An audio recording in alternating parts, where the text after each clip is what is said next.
अस्सलाम वालेकुम dear viewers, मेरा नाम है असद रऊफ़ और आप देख रहे हैं channel Asad knowledge of education. आज का जो हमारा टॉपिक है वो 9th क्लास की केमिस्ट्री का है, जिसका नाम है फ्री रेडिकल। तो सबसे पहले हम इसकी डेफिनेशन करते हैं जी। डेफिनेशन क्या है, फ्री रेडिकल क्या चीज़ है। हम कह रहे हैं ये एटमों का ऐसा ग्रुप है। ये क्या है जी, ये एक एटम या एटमों का क्या है जी, हमारे पास मजमूआ या ग्रुप है, एटमों का ग्रुप है, जिसके ऊपर क्या मौजूद होता है, जिसके ऊपर तादाद में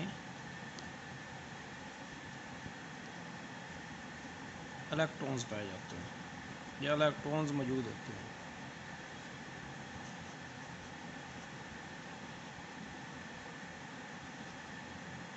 हमने कहा कि फ्री रेडिकल एटम या एटमों का ऐसा मजमूआ है, एटम या एटमों का ऐसा ग्रुप है जिसके ऊपर तादाद में इलेक्ट्रॉन्स मौजूद होते हैं। तो इसकी अगर हम मिसालें करें तो मिसालों में हम H free radical, Cl free radical, CH3 free radical वगैरह, ये इसकी मिसालें हैं। तो क्वेश्चन आता है पेपर के अंदर, बोर्ड के पेपर के अंदर, कि फ्री रेडिकल की तारीफ़ करें और मिसालें दें। तो हमने कहना है फ्री रेडिकल क्या है जी, ये फ्री रेडिकल एटम या एटमों का ऐसा ग्रुप है जिसके ऊपर तादाद में इलेक्ट्रॉन्स मौजूद होते हैं, फ्री रेडिकल कहलाता है। अब एक और क्वेश्चन आता है पेपर्स के अंदर कि फ्री रेडिकल कैसे बनते हैं। फ्री रेडिकल कैसे बनते हैं, हम कहते हैं फ्री रेडिकल एक मॉलिक्यूल में मौजूद फ्री रेडिकल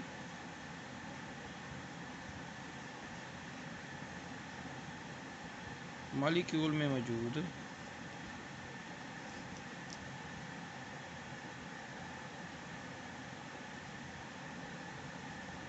एटम्स के दरमियान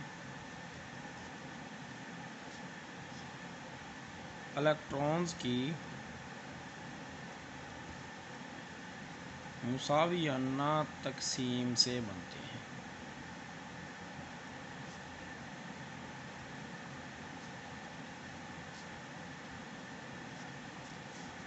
तो फ्री रेडिकल जब कैसे बनते हैं जी, फ्री रेडिकल हम लिखेंगे, फ्री रेडिकल एक मॉलिक्यूल में मौजूद एटम के दरमियान इलेक्ट्रॉन की मुसावियाना तकसीम से बनते हैं। इधर इलेक्ट्रॉन किस तरह तकसीम होते हैं, मुसावी तकसीम होते हैं। फॉर एग्ज़ाम्पल एक मॉलिक्यूल है, उसमें डिफरेंट किस्म के एटम हैं, मुख्तलिफ तादाद में एटम हैं, उनमें मौजूद हम दो एटम देख लें तो दो एटम के दरमियान में जो इलेक्ट्रॉन होते हैं वो एक इलेक्ट्रॉन एक एटम के पास चला जाता है, दूसरा इलेक्ट्रॉन दूसरे एटम के पास चला जाता है। मतलब इलेक्ट्रॉन्स क्या हो जाते हैं जी, मुसावी तकसीम हो जाते हैं। इसको हम मज़ीद वजाहत करते हैं कुछ एग्जांपल्स के साथ। जैसा कि ये क्लोरीन का मॉलिक्यूल है, हवा में पाया जाता है, सूरज की रोशनी इस क्लोरीन के मॉलिक्यूल पर पड़ती है।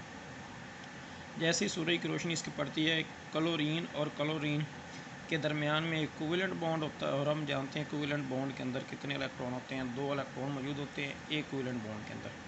जैसे ही सूरज की रोशनी इस बॉन्ड के ऊपर पड़ती है, बॉन्ड हो जाता है ब्रेक। इस तरह ब्रेक होता है कि एक इलेक्ट्रॉन एक क्लोरीन के पास और दूसरा इलेक्ट्रॉन दूसरी क्लोरीन के पास, मतलब इलेक्ट्रॉन की मुसावियाना तकसीम हो गई है इन दो क्लोरीन एटम के दरमियान। तो हमारे पास इधर भी एक फ्री रेडिकल बन जाएगा, इधर भी एक क्लोरीन का फ्री रेडिकल बन जाएगा। तो क्लोरीन के इस तरह दो रेडिकल बन जाते हैं। इसी तरह अगर हम देखें, ये हाइड्रोजन का मॉलिक्यूल है हमारे पास।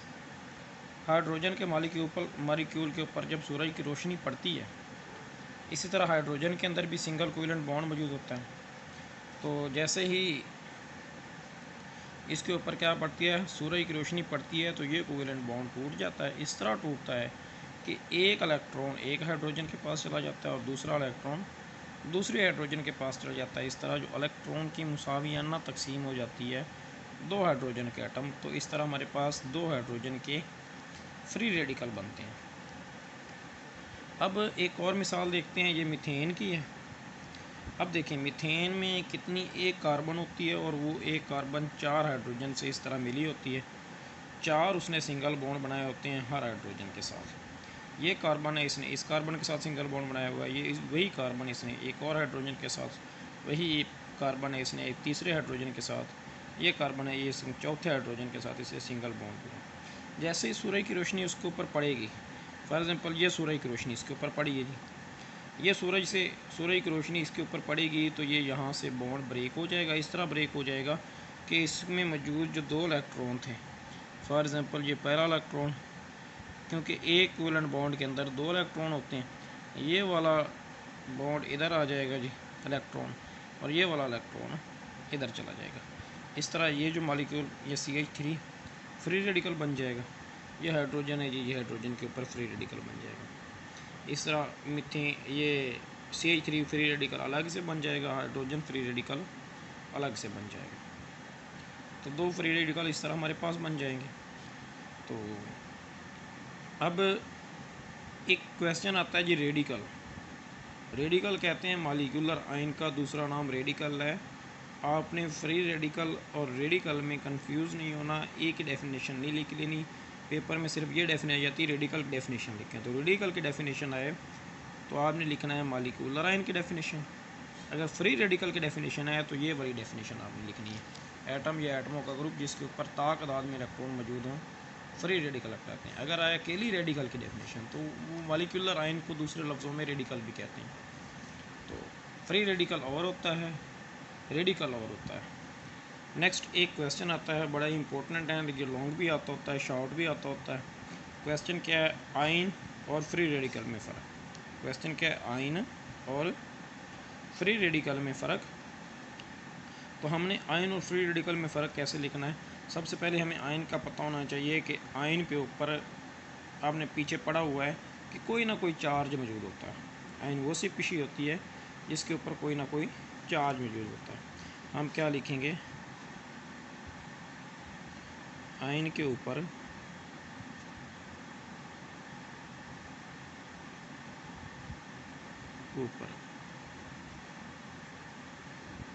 कोई ना कोई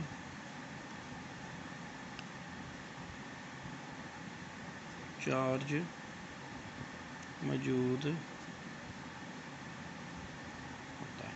हर आयन है ना उसके ऊपर कोई ना कोई चार्ज होता है, चाहे वो जमा का भी हो सकता है, ठीक है, वो पॉजिटिव भी हो सकता है, वो नेगेटिव भी हो सकता है। अगर पॉजिटिव होगा तो कैटाइन, नेगेटिव होगा तो एनाइन। लेकिन फ्री रेडिकल के ऊपर कोई चार्ज नहीं होता। फ्री रेडिकल के ऊपर हम लिखेंगे कोई चार्ज नहीं होता। अगर फ्री रेडिकल के ऊपर चार्ज नहीं होता तो हम इसमें क्या लिखेंगे, इसके ऊपर है तादाद में इलेक्ट्रॉन पाए जाते हैं,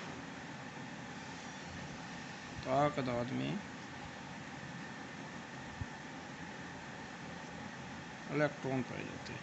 तादाद मतलब कि 1 3 5 7।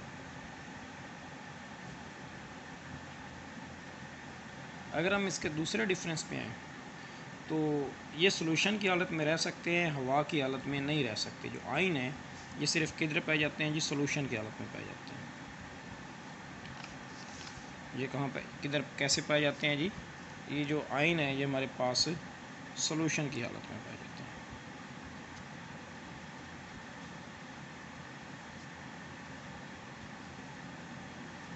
अगर हम बात करें फ्री रेडिकल की तो ये सोल्यूशन की हालत में भी पाए जाते हैं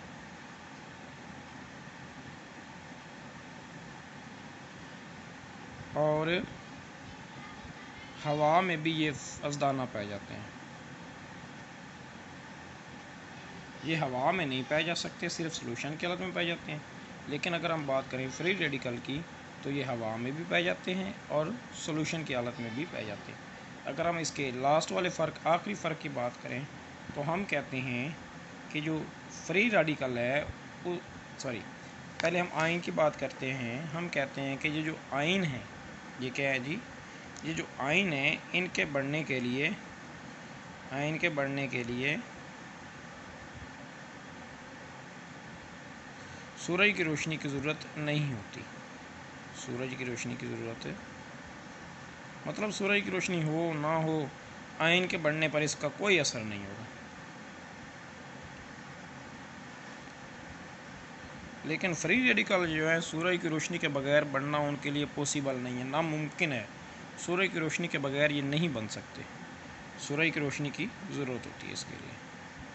सूरज की रोशनी की ज़रूरत होती है। इनके बढ़ने के लिए सूरज की रोशनी की ज़रूरत होती है, और इनके बढ़ने के लिए सूरज की रोशनी की नहीं ज़रूरत होती। इनके बढ़ने के लिए सूरज की रोशनी की ज़रूरत होती है। आज का जो हमारा टॉपिक था वो था आयन। हमने पहले डेफिनेशन की एटम या एटॉमिक ग्रुप जिसके ऊपर ताक तादाद में इलेक्ट्रॉन हो, ताक कहते हैं 1, 3, 5, 7 को। और फ्री रेडिकल का बनना कैसे है, फ्री रेडिकल कैसे बनते हैं जी। हमने कहा फ्री रेडिकल एक मॉलिक्यूल में मौजूद एटम के दरमियान इलेक्ट्रॉन की मुसावियाना तकसीम से बनते हैं। ये 2-3 रिएक्शंस के ज़रिए हमने इसको एक्सप्लेन कर दिया। अगर हम बात करें आयन और फ्री रेडिकल में फ़र्क, तो ये आयन और फ्री रेडिकल में फ़र्क भी हमने एक्सप्लेन कर दिया। तो ये था जी हमारा फ्री रेडिकल का टॉपिक। नेक्स्ट हम नए टॉपिक के साथ जल्दी ही मिलते हैं। तब तक के लिए अपना ख्याल रखिएगा और चैनल को सब्सक्राइब कर दें और वीडियो को लाइक कर दें और बेल आइकॉन को भी दबा दें ताकि नई आने वाली वीडियोज़ आपको आसानी से और टाइम पे मिलती रहें।